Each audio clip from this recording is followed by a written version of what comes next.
अस्सलाम वालेकुम दोस्तों। तो कैसे हैं आप सब? ठीक ठाक हैं, फिट फाट हैं, बम्बाट हैं? तो अल्लाह ताला के फजल करम से आप सब लोग खैरियत से होंगे और मैं भी बिल्कुल ठीक हूँ।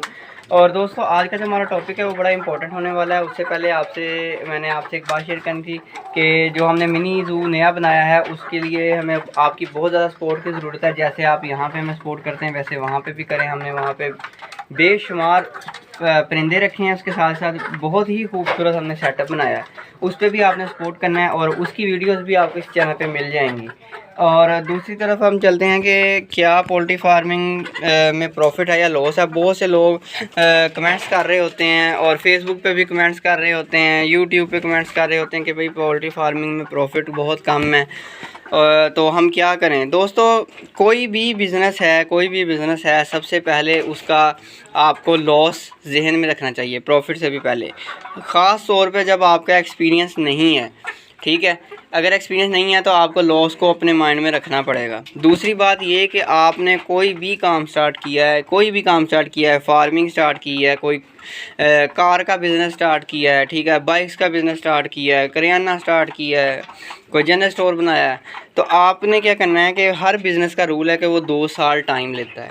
2 साल तक वो आपका टाइम लेता है और आप जो उससे लॉस आपको होता है वो असल में आपकी फ़ीस होती है, सीखने की फ़ीस, काम सीखने की फ़ीस होती है।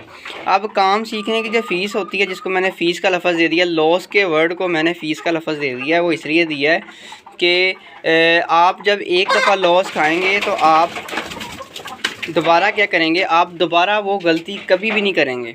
आपने उसकी कीमत अदा की हुई है।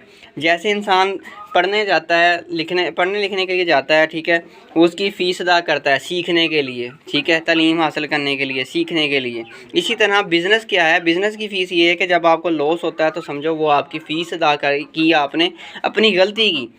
अब गलती की फ़ीस जो है वो आप 6 माह भी अदा कर सकते हैं। मतलब मिसाल के तौर पे आपको चीज़ें समझने में 6 माह भी लग सकते हैं, आपको साल भी लग सकता है, आपको 1.5 साल भी लग सकता है, हो सकता है आप 3 माह में भी सारा कुछ सीख जाएं।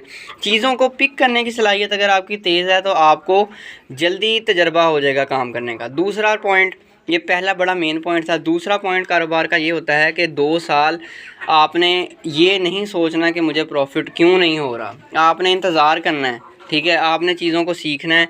और तीसरा जो पॉइंट है वो बड़ा इम्पोर्टेंट है कि आपने इसी के प्रॉफिट को, इसी की इनकम को आपने री इन्वेस्ट लाजमी करना है। जो भी पैसे आपने, मिसाल के तौर पर पोल्ट्री फार्मिंग की हम बात कर रहे हैं तो पोल्ट्री फार्मिंग की ही मिसाल लेंगे कि जो भी आपने इससे प्रॉफिट जनरेट किया है, इनकम हुई है, आपने वापस इसी कारोबार में री इन्वेस्ट करना है। वो आपने ऐसे नहीं करना कि जो इसका प्रॉफिट हुआ वो यूज़ कर लिया और जितने पैसे बचे दोबारा से उतने पैसों का ही कारोबार स्टार्ट किया, फिर आप ग्रो नहीं कर सकेंगे। आपने इसके प्रॉफिट को भी इसमें ही री इन्वेस्ट करना है, फिर आपका काम Aahista Aahista step by step बढ़ेगा। फिर पोल्ट्री फार्मिंग में 2 चीज़ें आ जाती हैं।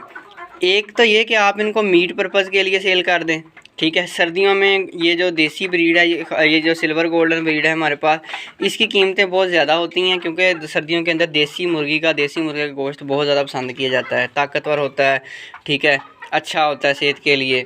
तो लोग जो है इसको मीट पर्पज़ के लिए भी सेल कर सकते हैं। अच्छा, और दूसरा पॉइंट ये कि मिसाल के तौर पे मेरे पास ये 70 बर्ड्स हैं तो इसमें से 3 मेल बर्ड्स हैं और ठीक है 30 मेल बर्ड्स हैं और 40 फीमेल बर्ड्स हैं। तो मैं क्या करूँगा कि 30 में से 25 कम से कम मैं सेल करूँगा। उसकी वजह क्या है कि इतने ज़्यादा मेल बर्ड्स नहीं रखे जाते, वो आपको लॉस में जाते हैं। वो दाना खा रहे होते हैं, उनका और कोई काम नहीं होता, दाना खा रहे हैं और उसका आउटपुट कुछ नहीं है, वो अंडे तो दे नहीं सकता। आपने उसको सेल कर देना है मीट पर्पज़ के लिए, वो आपकी इनकम आ जाएगी। कम से कम वो 30-32 हज़ार रुपये के सेल होंगे क्योंकि मेल का जो वज़न होता है वो 2 किलो, 1.5-पौने 2 किलो भी होता है। 30-32 हज़ार मैंने आपको कम से कम बताया है। अगर अच्छी उनकी ग्रोथ हुई है, 2-2 किलो के हैं, तो वो 40-45 हज़ार के भी सेल हो सकते हैं क्योंकि इनका रेट 1000 रुपये किलो, 900 रुपये किलो, 1000 1100 यहाँ पे चलता है फिर जब फुल बड़े हो जाते हैं। और अच्छा, दूसरी बात यह कि आपने पहला मीट पर्पज़ हो गया, दूसरा हो गया कि आपने इनसे अंडे हासिल करने हैं। अंडे हासिल करके वो आपने सेल करने हैं। चाहे आप किसी शॉप पे इनको सेल कर दें, चाहे आप जो है किसी कसाई के पास रखवा दें, क्योंकि कसाई के पास डेली गोश्त लेने के लिए जो लोग आते हैं वो देसी अंडे के वो शौकीन होते हैं, तो वो वहाँ से देसी अंडे भी आपसे वहाँ कसाई से ख़रीद सकते हैं। तो आप उनके पास भी रखवा सकते हैं। मतलब 2 तरह आप ये काम कर सकते हैं, मीट पर्पज़ के लिए और एग फार्मिंग के लिए भी।